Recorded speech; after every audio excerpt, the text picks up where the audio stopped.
once again, I have to talk about one aspect of Brexit, because if stricter rules of origin for electric cars apply in the trade agreement with the EU from 2024, the British automotive industry will be threatened, and the time for a solution is running out. Because the British automotive industry is fighting for its key competitive advantage as a production location for the European sales market. Around 8 out of 10 passenger cars manufactured in the kingdom are exported, and 57% of them to the European Union.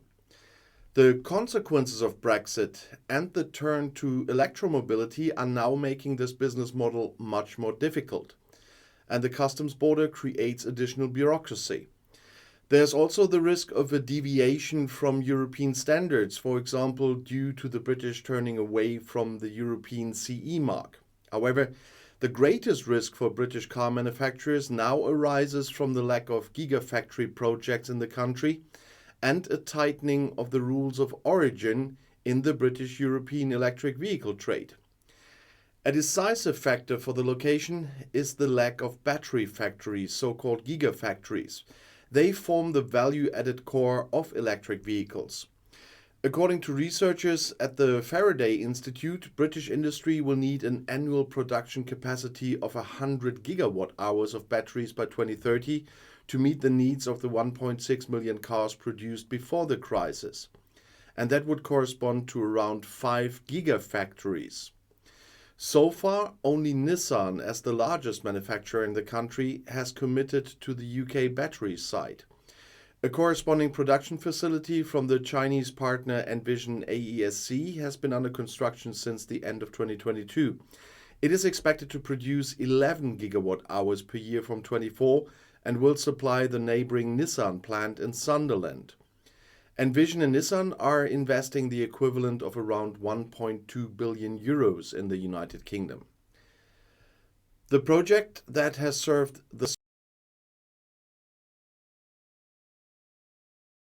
batteries per year was stopped in mid-January because Britishvolt had to file for bankruptcy due to a lack of financial resources. Although the company was rescued by Australian investor Recharge Industries, the takeover did not go smoothly. Another major project, the West Midlands Gigafactory, is on the verge of collapse. It was advertised with a potential capacity of 60 gigawatt hours per year.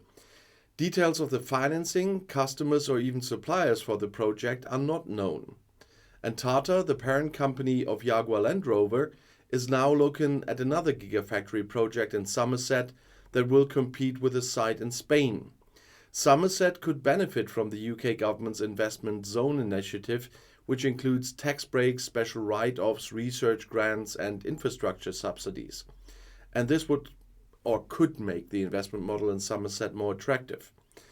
But in addition, the time pressure is growing because next year the rules of origin for electric vehicles in the British-European Free Trade Agreement will be stricter. From 2024, the maximum proportion of third country goods that do not originate in the EU or the UK in the installed batteries may not exceed 40% of the ex-works price, compared to 70% previously. And this means that the value of the non-original components in the batteries is limited. The ex-works price is the price of the product ex-works before shipping and insurance costs are added. And the same applies to battery cells and modules, where the limit is reduced from 70% to 50%. And this means that British manufacturers will in future be able to use fewer battery components from third country if the electric vehicles are to be exported tariff-free to the EU. And last year, the island still imported 62% of its batteries from non-EU countries and mainly from China. In the case of separators and battery parts, it was even 93%. And without their own national gigafactories, the only alternative would be to source the batteries and components from the EU. However, that would be an extreme competitive disadvantage for the island.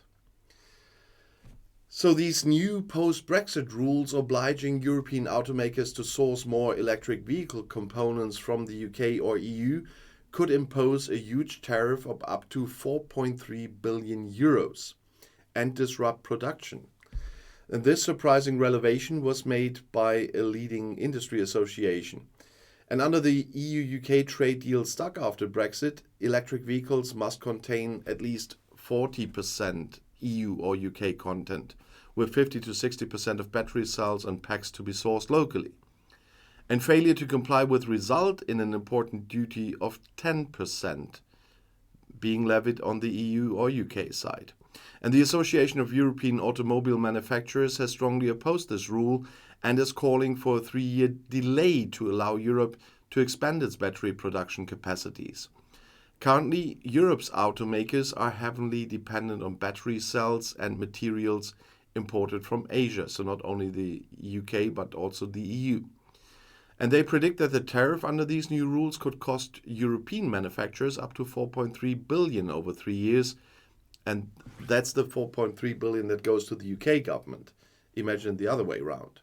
And given that the UK accounts for about a quarter of EU EV exports, that could be a drop in production, potentially 480,000 units.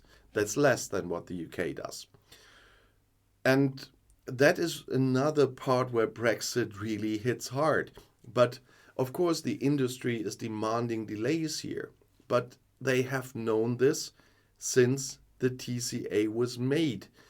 But the companies are given and sounding the alarm now because they haven't prepared. The Stellantis Group announced in 2021 that it would maintain its production at the British Ellesmere Port site thanks to state aid and convert it to electric transporters. But that company is now warning that the site will be closed if export conditions to the EU will not be changed. And that will be a hard blow for the European car makers, or the continental European car makers, but it will be an even worse blow for the UK car makers, although they are owned by companies from continental Europe, from India or whatever, and not by they're not British owned. But a quick agreement here between the British government and the EU Commission within 6 months seems unrealistic, and that despite the improved relations after the agreement on the Windsor Framework Agreement. But Brexit will stay a topic, and the Labour say now that the Labour government under Keir Starmer will close the loopholes in Boris Johnson's Brexit deal, including on electric vehicles. That's what the party's trade chief said on Tuesday, pledging to improve ties with Britain's biggest trading partners.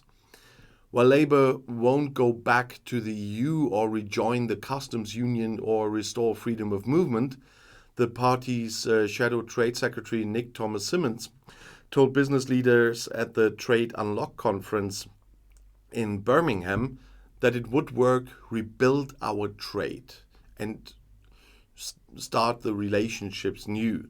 And this includes addressing loopholes in the TCA. And he is referring with this to the EU-UK Trade and Cooperation Agreement.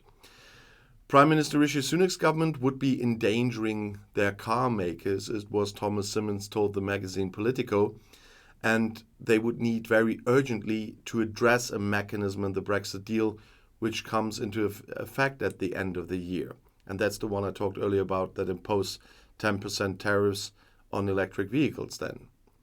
We are in an urgent situation, said Thomas-Symonds, stressing that action could not wait until the planned review of the Brexit deal in 2026. If Labour wins the election, they will work to break down barriers in the Brexit deal, striking an agreement with the EU to level food standards, cut cumbersome border checks, and strike a deal making it easier for artists to tour abroad, he said. They would also ensure agreements on the mutual recognition of professional qualifications to facilitate cross-border trade and services. Trade and services. Improving relations is in the national interest, said Thomas-Symonds, and that's why Labour are really working hard then if they take over. But that is once again promising unicorns. First of all, I talked a lot about Starmer's "we will make Brexit work." I was laughing at the point with the services, because it doesn't matter if the government is Tory or Labour. Services are not included in the TCA. And they are not included for a good reason, because the EU had no interest of including them. They are very important for the British, but because of Brexit, those services cannot be directly offered from the UK to the EU anymore. And that will not change, not under a Labour government either. And they are starting to promise stuff they well know that will not happen. They say on the one side, we will not rejoin, we will not join the customs union or the single market, because then they would have the free movement of workers and everything again. Otherwise, they wouldn't be able to get in. And still promising stuff they will not get. There are a few things that are possible. The thing with the artists, well, the EU offered that a long time ago, but it had to be reciprocal, and that's what the British government didn't want, so we don't have any clear path there. And the thing with the electric vehicles was part of the agreement, and as I said earlier, the companies had time to adapt to it and were too slow. And so we will have to see what happens there. But they will not renegotiate the whole TCA, not even if there's a Labour government. The reason was not the Tory government. There are a few points missing in the TCA that could have done as appendixes. Well, yes, they can do it with the Labour government if they are more reasonable than the Tory governments at the time. But there will not be a full renegotiation of the TCA, because the only part that the UK wants that are missing are parts that the EU already denied them. And as long as the Labour government is on its make Brexit work track, but with all the promises they're making what they're not going to do, there will be small fixes of some issues, like when they, with the food standards to make some stuff easier, okay, give them that. But there will not be a big improvement there with everything they say they will not do. And so I hated all the lies of the Tory governments and the Leave campaign, but I will not get Labour through here with another set of lies in their election campaign. They are not sticking to the facts now either on what they can do regarding Brexit with all the limits they set. And if you want to know more, not only about Brexit, but about other current UK stuff, because the thing with Johnson and Sunak is funny as well. Brexit is not funny, but the Sunak-Johnson thing is funny. You'll find another video right here in the end screen. I'll see you there. I'll be back.